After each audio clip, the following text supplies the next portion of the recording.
Before I start talking about what I'd planned today, I've heard people saying that PARSARIS draft bill is bringing back the Public Order Act. Most of the people who are in the social media were not there during the Public Order Act. In the police at that time, I don't mean administration police. In the Kenya police that time, you could not be made an inspector, you could not be confirmed as a full inspector without passing exams, which included Public Order Act.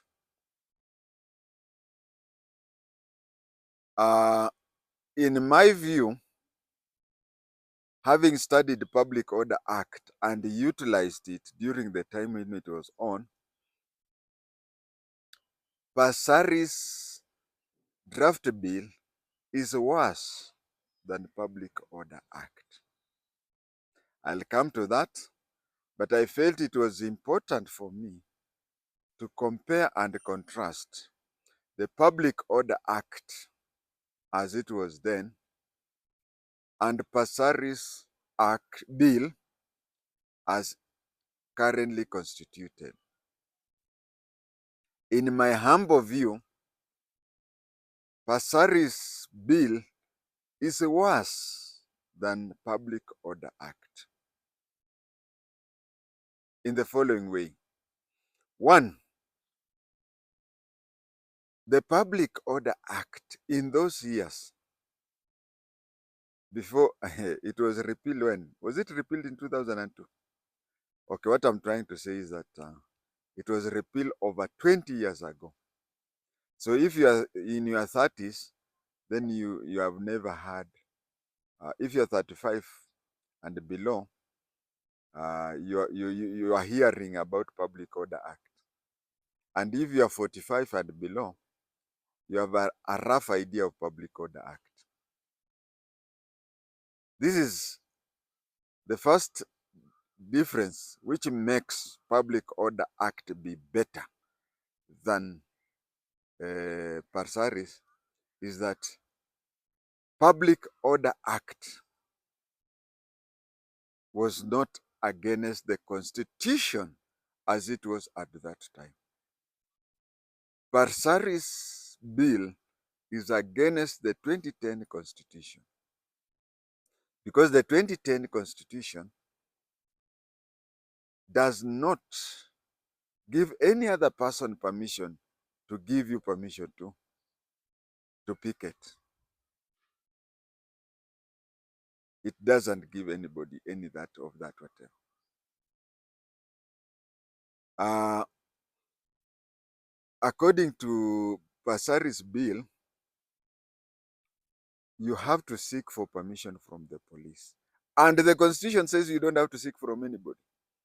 So it is unconstitutional. Whereas Public Order Act, with the Constitution that was there, it was not against the Constitution. What's more, to make PARSARIS bill even worse than the Public Order Act, is that a lot of things are being placed on the shoulders of the conveyors of the picketing. Even during Public Order Act, at no time were you asked to estimate the number of people who will attend your rallies and whatever. Never. During the Public Order Act, yes, you had to get permission. You had to get permission from the district commissioner. And even after you got the permission from district commissioner, in the Public Order Act, and things went haywire, and a DO came, usually it was a DO, somebody in the provincial administration, national government administration, Ngao, the person would come. I remember those days, you had to cram that. Imagine when you are a cadet inspector, you are attending, you cannot be approved unless you crammed that thing. And we used to say this way, watu wote wale wamekusanyika hapa, mnaombwa kwa jina la serikali to disperse. Okay, what do we call it to disperse? You are called upon by the name of the government to disperse peacefully and quickly. Upon expiry of a reasonable time, if you don't disperse, reasonable force will be used against you. This is an act that started around 1920 something with the colonial government, and when Kenya became independent, that is what it was.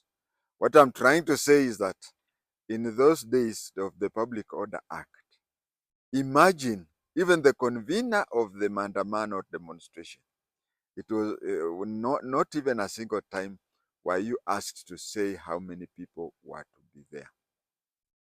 2, during the Public Order Act, you never were told to keep off parliament, It is you who was to say that my maandamano will start in point A and pass point B. Then the D or the DC or the PC is the one who will tell you, I have approved your maandamano, but your maandamano passing near the parliament or passing near the military camp or passing near the State House is not good for security. I do not approve. If you want to continue with your maandamano, you can. So,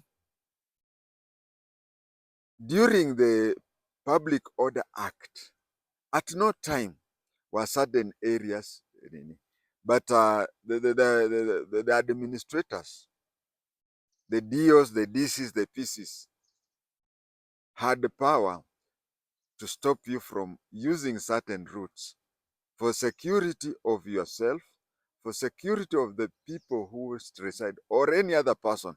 For example, those who are traveling, you could not do it near the school. You could not do it on a major highway like Waiyaki Way, Mombasa Road, because you would cause a traffic jam, something like that. At no time in public did they specify that certain areas are to be out. But the most important, where I started, is that Public Order Act was never unconstitutional. It was never unconstitutional because if you look at the Constitution during that time of Public Order Act and you look at the Public Order Act of that time, it never went against the Constitution of that time. But this one, it is going against. I'm not a lawyer. Lawyers, you read section what. But there is a place where they say people are allowed to freely picket and do whatever. Did I say that in Public Order Act, if you planned for that, that is very important. If I've not said it, I'm saying it. But if I've said it, allow me to repeat it. In the Public Order Act, at no time were you responsible for what happened. For example, unless it is proven that you participated. Now, when you participated in the damage, the looting or anything, you'll be just charged with the looting and whatever damages you have brought. But according to PARSARIS bill, you organize your own demonstration, picketing, and so on. Third party, yeah, a person like Sakaja. You know, Sakaja talked in Matete. I may repeat some of these things, but remember it is important to repeat for emphasis. Sakaja at Matete says, they came when I was not ready. Now I am ready. And you know, Sakaja and Murkomen came up and said, I didn't say that. Now, these people, hata kama hatujasoma, these people come with the jembe holders. These people give a V formation flanking police land cruisers. If they were goons, how can they flank police police land cruisers. These are people who go and have a march past in City Hall.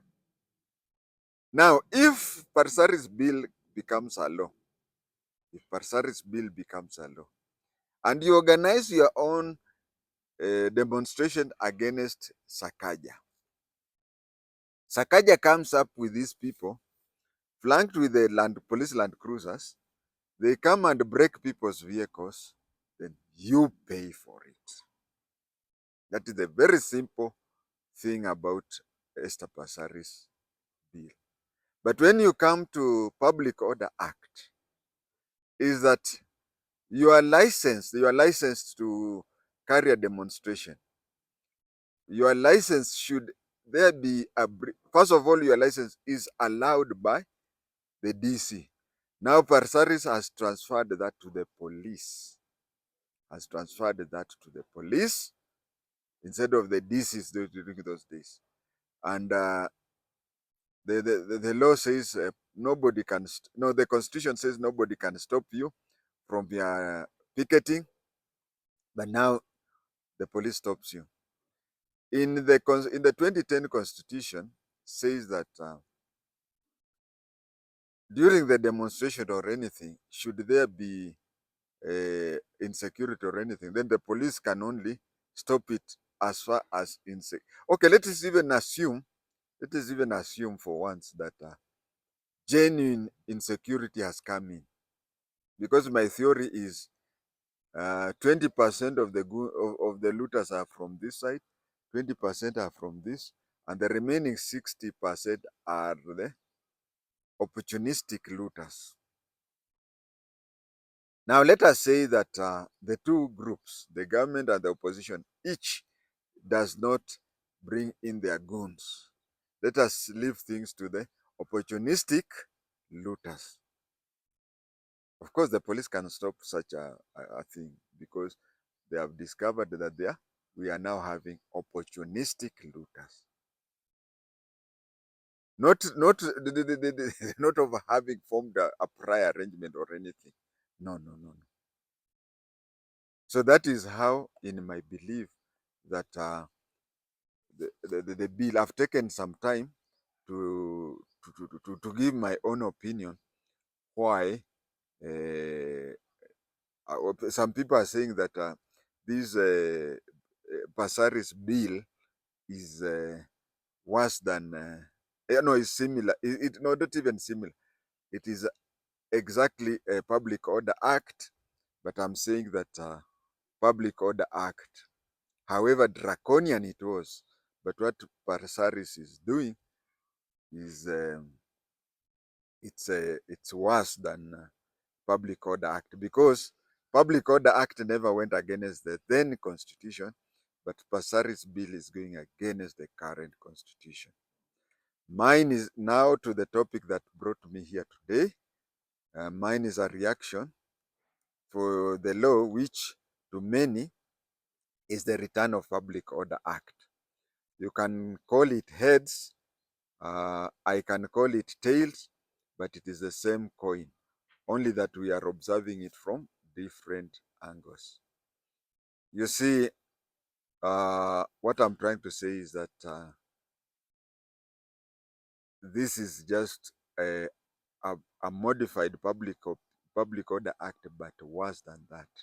So when you talk of heads and I talk of tails, whatever language you use, we are still describing the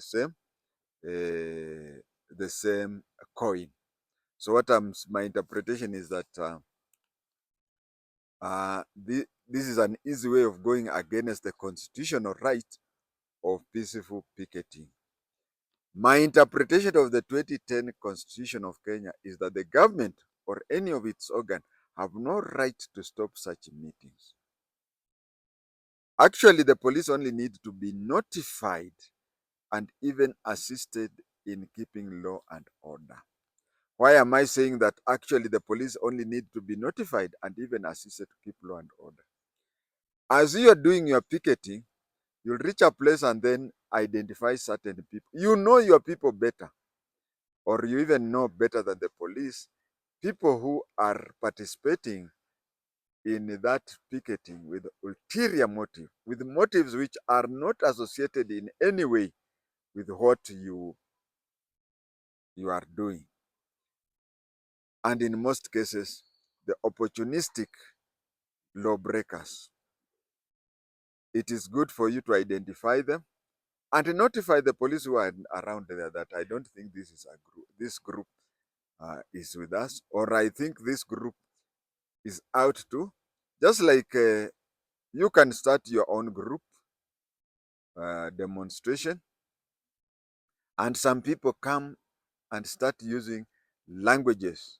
They may even be your original people. They may use languages, or they may be drunk, have smoked some funny thing from Nyamira. Uh, it is upon you to identify those people whom the police do not know, because who knows best? Uh, who knows best whatever you are demonstrating for? Is it not you, the convener? As you are going on with your picketing, you may reach a place where you find that some of those people, in fact, they may even be with you from the day one, from the originating the things and whatever. How else can I? How else can I pickpocket people or something if there is no demonstration? So not all who will be, not all who will join you are in good faith, even if they started off with you. But you, as the person who has signed with the police about the picketing, you may form, it is you may form an opinion that the continued presence of JI-TENGE may give us a bad picture on what we are doing. So you just go to the inspector who is in charge of security there and pinpoint that person, and the person is there. And in fact, if you do that, even you yourselves with the police, you can simply pick this person, place him or her, most likely it is him, place him in the Land Cruiser. The police can go and drop him somewhere beyond Kino and come back. Yeah, so police only need to be notified and even assisted in keeping law and order. Yes, it is quite possible for the police or anyone else to get credible evidence of breach of peace. If during the picketing or anything, police or anybody else get credible evidence of a breach of peace, then the police can act. Nothing stop. Their work is not suspended. In such a situation, the organizers and the police are mandated to stop, identify, and even arrest the perpetrators. As I've said, the perpetrators could be anybody in Kenya at that time, or in that town that you are in at that time. So if you identify that, actually, as a former police inspector, I would recommend the major organizer of that demonstration to go aside, and the inspector in charge of security, they talk to aside and say, unaona yule mtu amekaa pale fulani huyo. And then, for the purpose of not creating any tension or anything, the convener of the demonstration, together with the convener of the demonstration, together with 2 or 3 police officers, can organize. They can organize themselves to politely push the person out of the frame. Why am I saying the convener and 2 or 3 people have got to be there? I'm saying the convener or 2 or 3 people can be there because if the police do it alone, it may be mistaken. In those cases, if it becomes even more unbearable, then the police can stop the demonstration. Now telling us that one has to seek for police permission is both unconstitutional and not only the reintroduction, but the reinforcement of Public Order Act.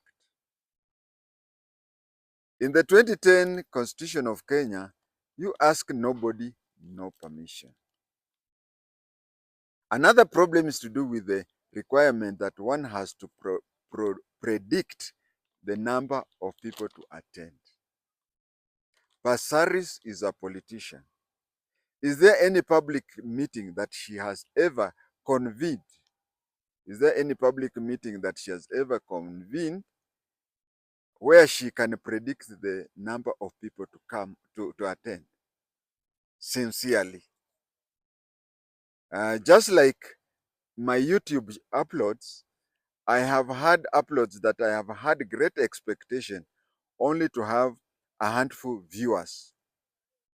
And there are other uploads which I have uploaded where I just decide, okay, today I can't let a day go without uploading anything. There's those which I just upload there to not to be seen to have missed a day.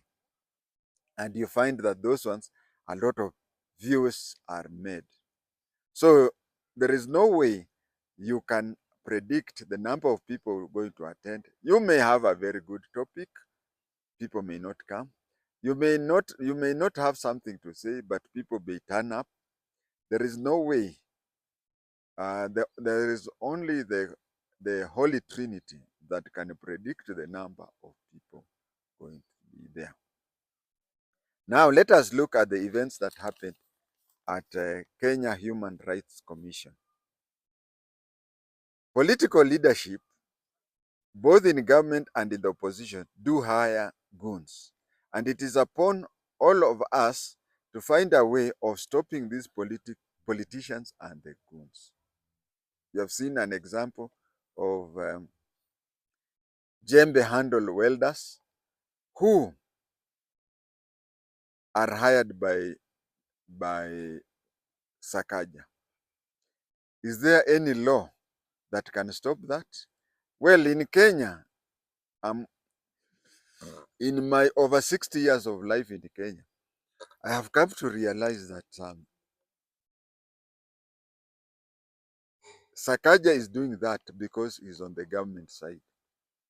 He's doing that he's on the government side. And I would advise that son of mine, who is the governor of Nairobi, that things are very different. If my experience in the special branch in Kenya is anything to do by, you are given the free hand to do whatever you're doing by this current government. But in the future, I'm not even saying of that religious or traditional saying that mashetani ya wale umeua itakusiohira. The current government may turn against you.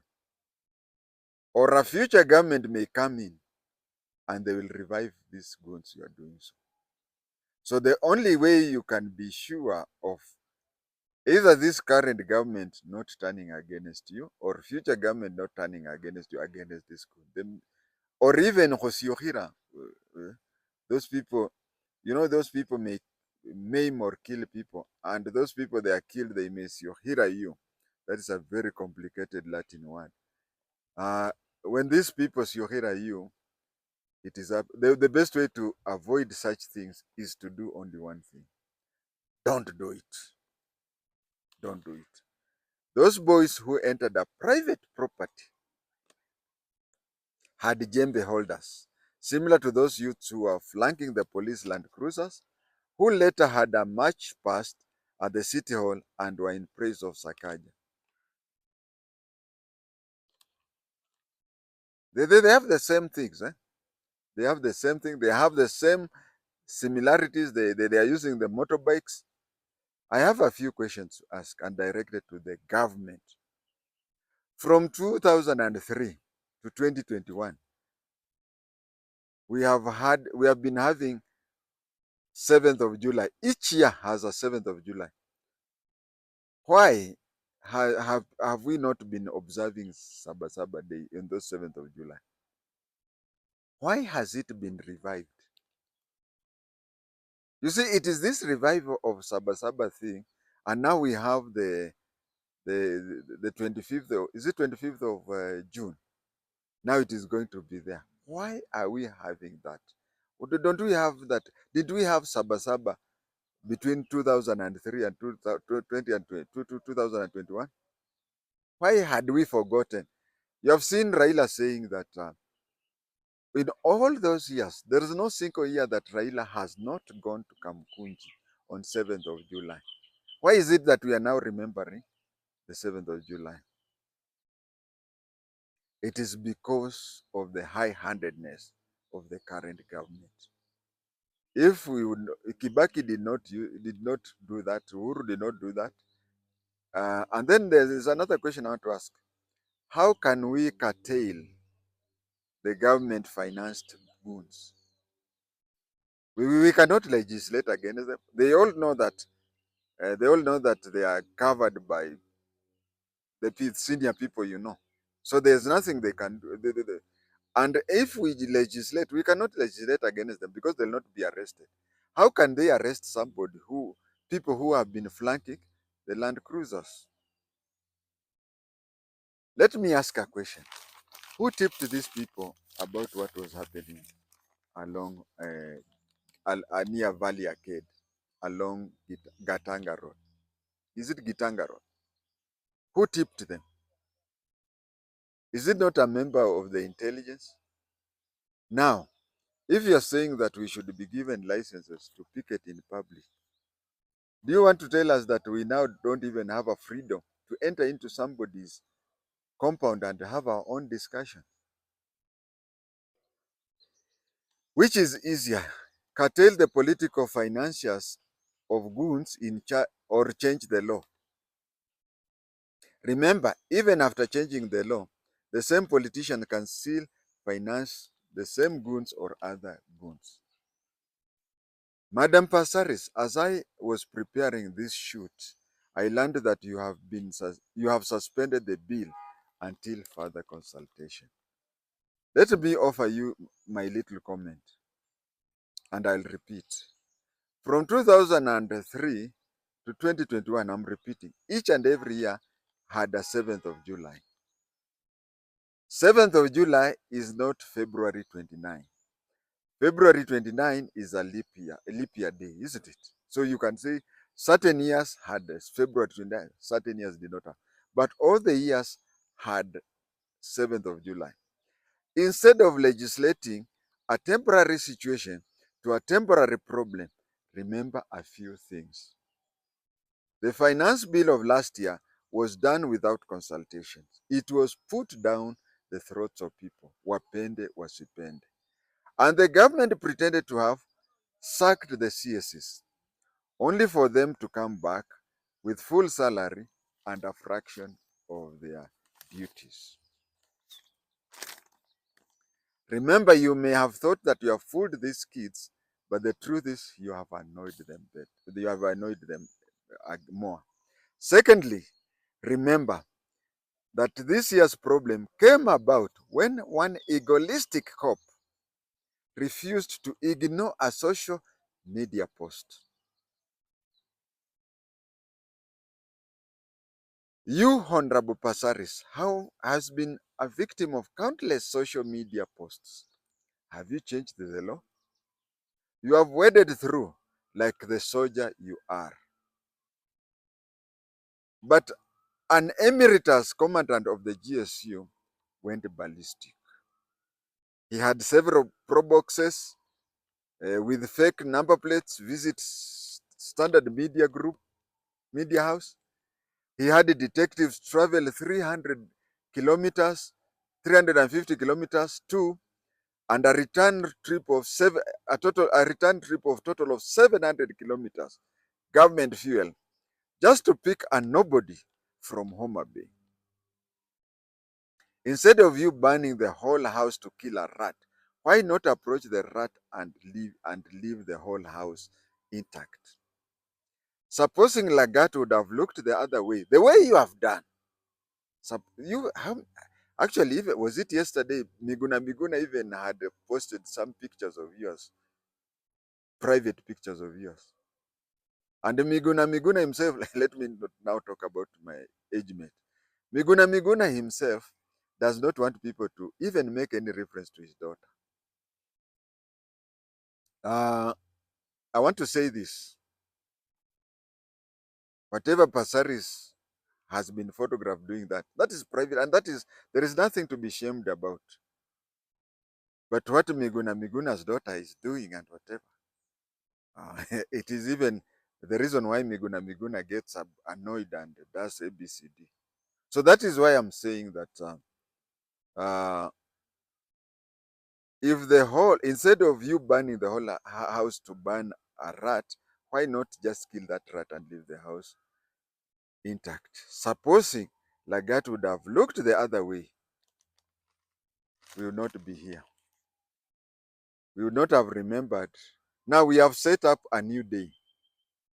Actually, two. The day Ojwang died is a different day. The day Karaoke died, Boniface Mwangi Karaoke died. The day I said Ojwang, I said the Karaoke. And I also say the 25th, the storming when young Kenyans entered the parliament. How many died? So many. This year, another one. So each year, it means that each and every year, we are going to commemorate those 3 days. And from what I've seen, I don't want anybody even to be hurt. But these things are ending up with somebody dying. If only Lagat would have looked the other way. Madam Parsaris, you have gone, I'll repeat that one for umpteenth time. You have been subjected to very many abuses on social media. Worse by far than what Lagat is supposed to have gone. And you have been, if Lagat would have just ignored Ojwang, Ojwang would be alive today. Boniface Karaoke would be alive today, and so on and so forth. So we do not legislate emotions. We do not legislate good character. We can have the best laws we want in the books, but the best legislation has to be between our 2 ears. You consume with your 2 eyes and legislate within your 2 ears. If the government would have been sincere last year and this year, nobody would have remembered Saba Saba. As I've said, how many Saba Sabas have come and gone? It is just that it is the government itself that is the cause for people to remember Saba Saba. Instead of reintroducing Public Order Act through the back door, why not ask ourselves, how comes that in the history of Africa, we have never heard of 7 police stations being banned in a fortnight? I know Gen Z are thick-headed, always believing that the world starts and ends with them. But does that mean that we have to kill a generation? Look at my hair. I don't know whether the white hair is more than the black or the black is more than the white. But very soon, you will have to struggle to get a black hair on my head. So I would want to leave this, I would want to leave this world, people there. Nothing is as bad as hurting as a son burying, as a parent burying the son, as a parent burying a child. Tunazaa ndio tuzikwe. You can be a very you can be a very bad person. People may, unless you are a Luhya, you know, Luhya wanapenda matanga sana. Tunapenda matanga sana. But you can be somebody who is hated by people, such that in your funeral, the people boycott your funeral. But with your children and a pastor and pallbearers, you are through. Now, if it is us with weak bones, us with weak bones, carrying children who did not die of road accident or air sickness or anything, but through government bullets. It is really hurting. As I speak here, I attended all the burials. I attended my own father's burial. I attended my own mother's burial. And I attended all my stepmother's burial. I have nobody remaining. So I would want my children to bury me. I don't want to bury my children. My parents bore me because it was an insurance that I'll bury them, and I truly buried them. Government allow this thick-headed Gen Z to bury us. I know Gen Z are thick-headed, always believing that the world starts and ends with them. But does that mean that we killed a generation? If Hitler failed to kill the Jews, how about us? Can we kill that generation? If Hitler himself, with all that he had, he could not eliminate Jews. He used to call it the final solution. He could not do it. What about us? Can we do that? Most of the boys, I say boys because, anyway, that is my observation. Most of the boys killed have no siblings. I tell you, boys who are born single are very hard. Actually, people don't know. My name is Tenge. My name is Tenge. Tenge means Arab Tenge, or Tenge means Oletenge or something. So the main name is Tenge, and JI means Jimmy. So Tenge in Kibukusu means a male person who was born without siblings. We have a male person who was born with girls. That one is called Haminwa. But we have a male person, because a male person who was born with his sisters alone, he has these ladylike characteristics. Knows how to cook because he's given an opportunity to cook. Knows how to kushona hii masweta or something, because all of them, they used to do that. That is a male person who was born with sisters. And if you find a girl who was born with boys, a girl who was born with boys, she's the only one, and with five to six or even seven brothers, that girl, hey, let me tell you, if you marry her, one day you'll fight. She grew up fighting with the boys, and she doesn't. She's an Amazon. So what I was saying that is how I've come to learn about characteristic of people. We have people who Bukusus call Tenge. Tenge. Tenge are men or male who are born alone. You have seen a lot of people who have been shot by the government right now and whatever. You have seen the man from Embu, whose child was who was told that his child was habeas corpus, and he thought that habeas corpus meant that the child would. So he went all the way from Embu to Nairobi thinking that he'll meet his child. You remember that? You remember most of the boys who have died, been killed by the police, are single, are boys without sisters and without brothers. Why have I seen something there? Those men or boys who are born without sibling, they are usually brought up wakipembelezwa. Dadi, kula, sijui utafanya nini, sijui nini. But some of us who are born, a dozen of us, by the time mama anatengeneza mboga ama anafanya nini, umenawa, umengoja chakula. Because once ugali imewekwa kwa meza, before you go, you say Vasco da Gama, the ugali is halfway round. But for a boy who has no sisters and has no brothers, he was born alone, the world retracts about them. And that is why you find a lot of things happening the way they are happening. Thank you. God bless you.